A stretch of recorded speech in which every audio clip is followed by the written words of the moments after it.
Hi, in this video I'm gonna show you fix cannot like game in Roblox Mobile. So simply when I'm open any game, I'm not like or dislike this game.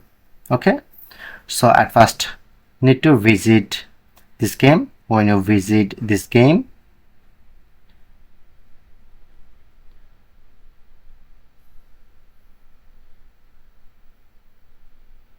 then you can provide your like or dislike.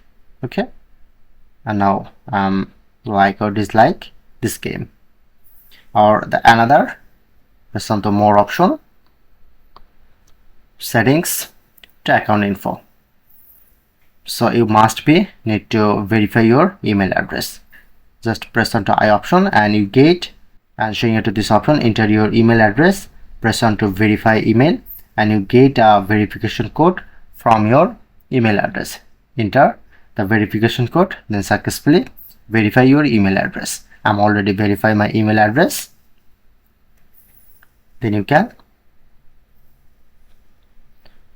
do like or dislike any game.